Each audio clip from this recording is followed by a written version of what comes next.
regarding YouTube memberships. If you want access to emojis, polls, behind-the-scene videos, and other perks, check out and see if you want to become a member.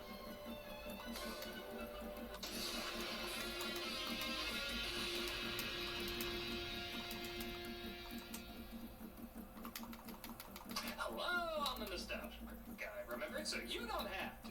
We certainly talked about the cliche of what TV Tropes calls action hero babysitter. The tough badass who comedically has to look after cute cuddly kids. Whenever you talk about bad nostalgic movies, you know there's always going to be a few of these around. And while we can't say for certain where the trope officially started, it's probably a variation of the men can't do domestic role shtick. Ricky, you can't make a meal, you have man brain. We certainly can point to what launched it into popularity over the past 30 years. Legends of the Fallen. Okay,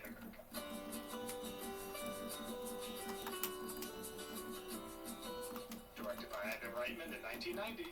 I guess this film doesn't have the best reputation, maybe because it did start a genre of so many awful knockoffs. But while yes, this certainly is a very self-aware and at times gimmicky movie, you're not really gonna see The Rock or Vin Diesel bloody themselves up shooting criminals or punch the shit out of a guy because he abuses his own son in one of these. This film can get messed up at times, perhaps because we were transitioning from a decade where entertainment for kids was really just slightly less violent entertainment for adults. Reitman often liked to combine tones, as we discussed with Ghostbusters, and he already worked with Arnold in the comedy before. So here, I think he turns out a film that lightens up when it gets too heavy and tosses in a shootout when it gets too sappy. But I will admit, I haven't seen this movie in over 20 years. Is it possible the two styles don't go together and all it did was create a tsunami of suck over the decades? Well, let's head back to the classroom to find out. Cool up there, I said the thing. Let's take a look at Kindergarten Cop. The film opens combining two opposite tones, like I said, with Arnold Schwarzenegger as Detective John Kimball following a criminal while the credits are underlined in crayon. Just look at how hilariously the scene you're watching and the credits they're presenting clash. He's $1,000. His wife takes off with his kid and a couple of $1 million in order to get his house. You can almost feel the family-friendly 90s trying to take over. Like, hey, 80s, how do you expect kids to buy toys with so much aggressive imagery? Like this, asshole!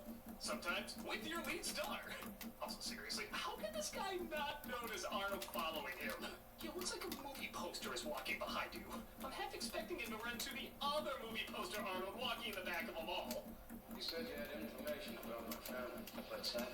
Richard Tyson plays the criminal being chased called Mr. Crisp, which I don't need to jokingly Photoshop on a bag of chips that already exists, as he's getting information about where to find his family. Where are they?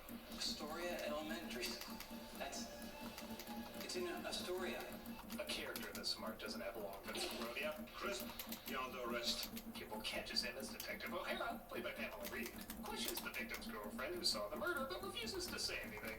Well, what are you gonna do? Handcuff her to the bumper of your car and take her for a ride? Not anymore. He does follow the girlfriend though to get some answers.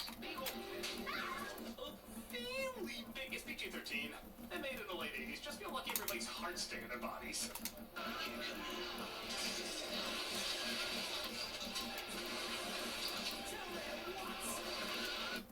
Typical LAPD entrance. For all the corny Arnold lines we like to quote, I don't think this one gets enough attention. So who are you, man? I'm the party pooper. I took a shit on your welcome mat to cement it. And like you, Cindy, I'm gonna be around you a lot. Days, nights. No, you can't. I can. Oh, sorry, somehow the scripted training day got mixed up in this. He gets her to ID him in a lineup, and in order to guarantee the case before it goes to trial, Kimball says he has to go find the wife of Crisp, who stole millions from him. You think the jury's gonna convict me on the testimony of that junkie? I don't know about your wife. For that hard-earned drug money she stole from you, I bet you would make a much better witness. The jury is much more likely to believe a thief over a blackmailer.